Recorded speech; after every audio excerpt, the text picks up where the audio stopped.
ग्वालियर मरकजी हिंदुस्तान का एक पुराना शहर, अपनी विरासत और तहजीब के लिए मशहूर मध्य प्रदेश का ये शहर फकीरों, कलाकारों और योद्धाओं की जमीन माना जाता है।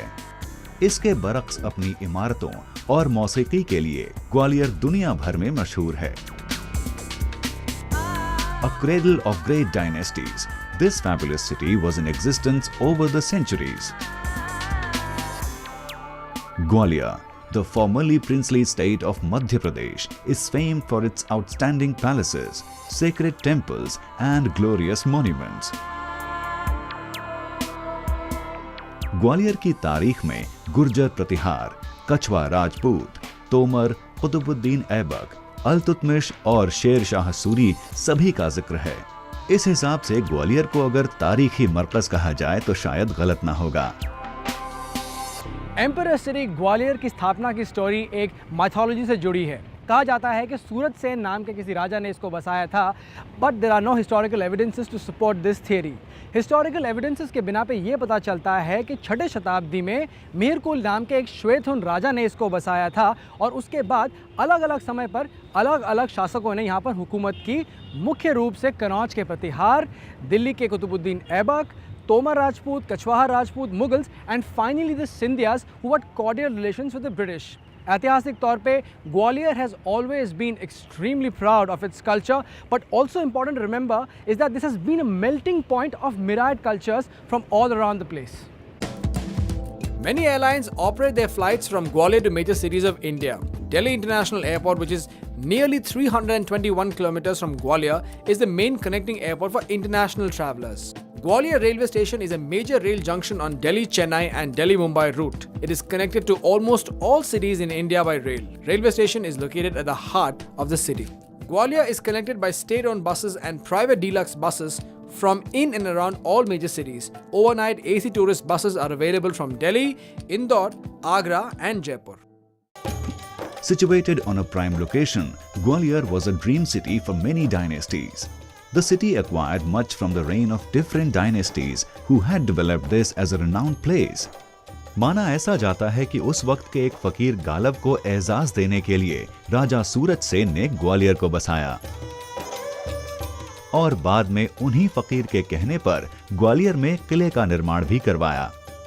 ये किला इतना भव्य है कि इसके इतिहास को जानने और समझने के लिए कम से कम 1000 साल के इतिहास को खंगालना होगा। This formidable structure was reputed to be one of the most invincible forts of India. Gwalior का किला हिंदुस्तान के बेहतरीन और खूबसूरत किलों में से एक है। इनफैक्ट मुगल बादशाह बाबर ने इतना तक कह डाला कि it is the pearl in the necklace of the fort of Hind. इस किले की तामीर किसी एक राजा या बादशाह ने नहीं करवाई, अलबत्ता अलग अलग शासकों ने अपने शासनकाल में इसके अंदर इमारतों की तामीरात करवाई और यही वजह है कि यहाँ आपको अलग अलग शैलियाँ दिखाई देंगी। Undoubtedly, the biggest architectural contributions to this place have been done by the Tomars, especially Raja Man Singh Tomar.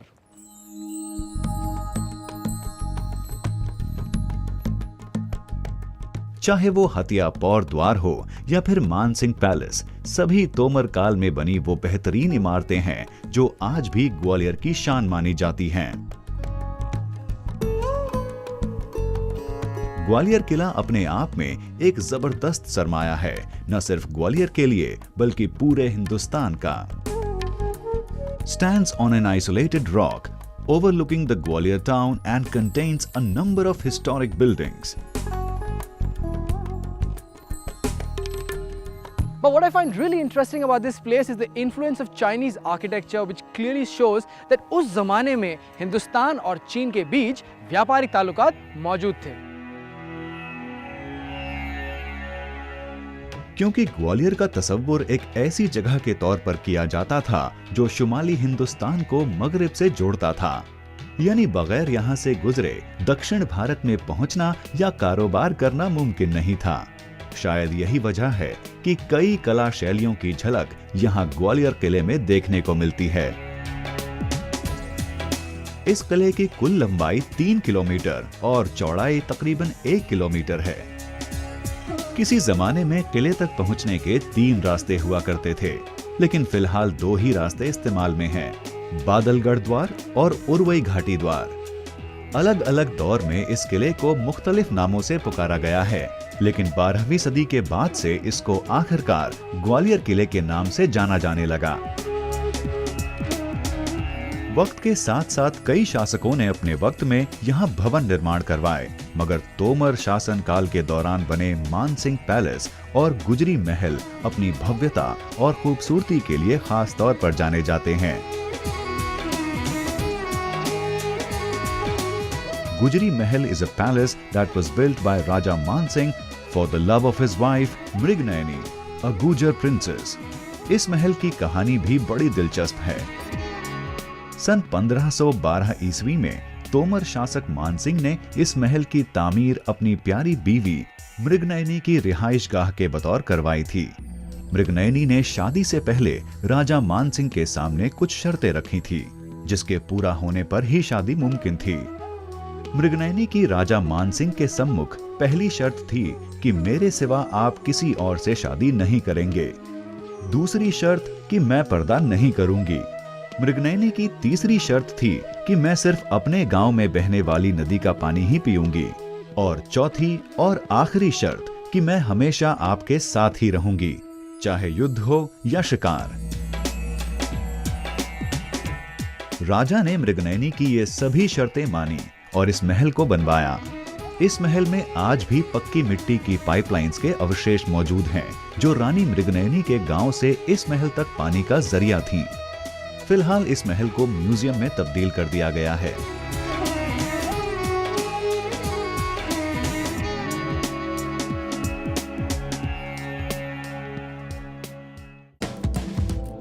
A light and sound show is held every night in the fort. It tries to recreate the magic of the bygone era. Gwalior fort को मोटे तौर पे दो हिस्सों में बांटा जा सकता है। A lot of these murtis have been restored back to their original glory.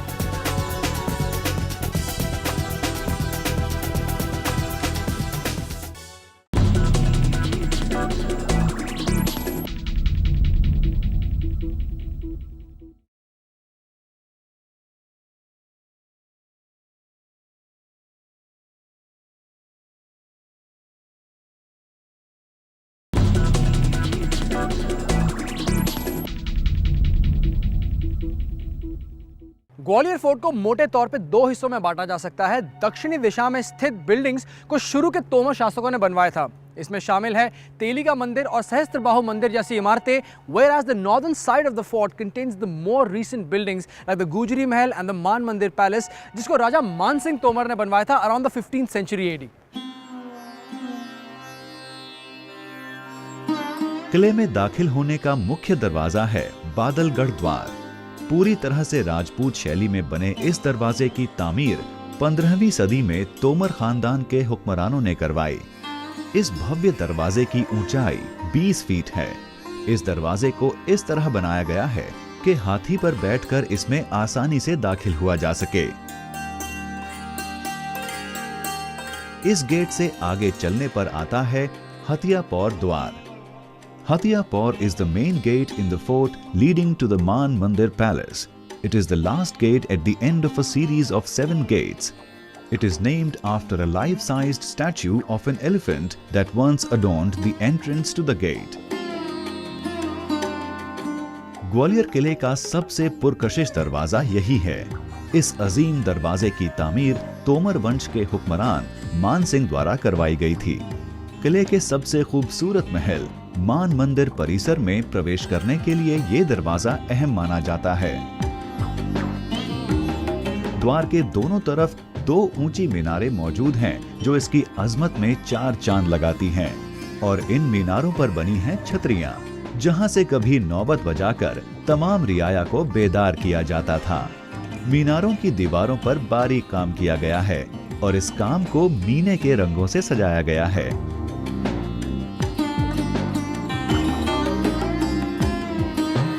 कभी इन मीनारों की छतें तांबे की चादरों से ढकी हुआ करती थीं और सुबह की धूप जब इस पर पड़ती थी तो ये दरवाजा दूर से चमकता था।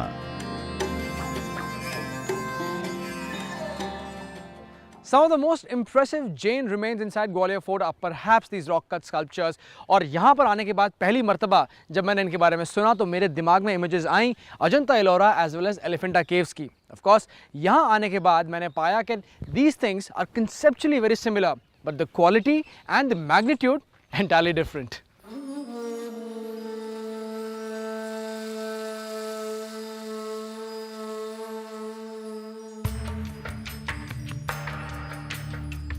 उर्वई घाटी द्वार से किले में दाखिल होने पर आप चट्टानों को काटकर बनाई गई जैन मूर्तियां देख सकते हैं.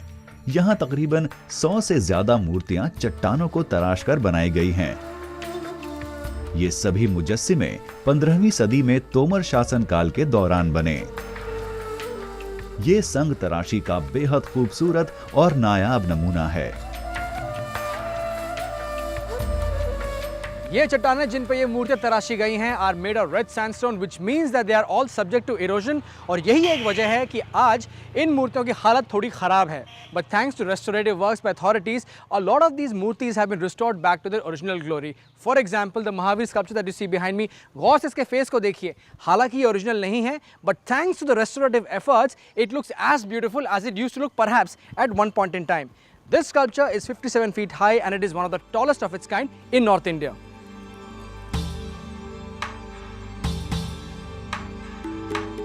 One of the major difference between the architecture of Hindu and Jain temples is the use of the building material.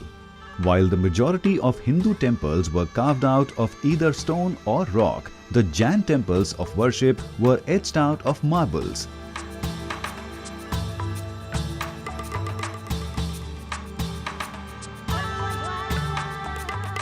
लेकिन इसके विपरीत यहाँ ग्वालियर फोर्ट में तराश कर बनाई गई सभी मूर्तियां लाल पत्थर पर बनाई गई हैं. यही खासियत इसको बाकी जैन मूर्तियों से अलग करती है. इसकी जो सबसे खास वजह है वो ये है कि ये सभी मूर्तियां हिंदू राजाओं द्वारा और उनके शासनकाल के दौरान बनी.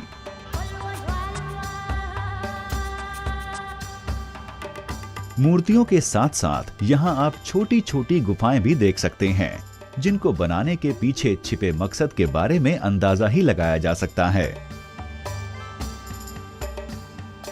मान्यता यह है that these kind of caves were used erstwhile as residences. लेकिन यहाँ पर आने के बाद और इसके अंदर की बनावट देखने के बाद स्पेशली महावीर के स्टैचू जो दीवारों पे बनी हुई हैं उसको देखने के बाद मुझे ऐसा लगता है कि this was used as a meditation centre which means that saints and sages of those years used to come inside and actually meditate for long periods of time. Also what is noteworthy is that बाहर काफ़ी गर्मी है लेकिन अंदर माहौल almost air conditioned है. So therefore सुकून का ज़बरदस्त माहौल है. Column chambers, inner sanctums, domes and pointed spires are the common elements of the Jain shrine architecture. वहीं ये जगह देखने पर इन चीजों के विपरीत है. हालांकि ये मंदिर नहीं है लेकिन जैन आस्था की एक पाक जगह कहा जा सकता है इसे. बहरहाल जो भी हो ये जगह है लाजवाब. अब यहाँ से आपको लिए चलते हैं सीधे ग्वालियर किले के सबसे पुरकशिश और आलीशान महल मान सिंह पैलेस.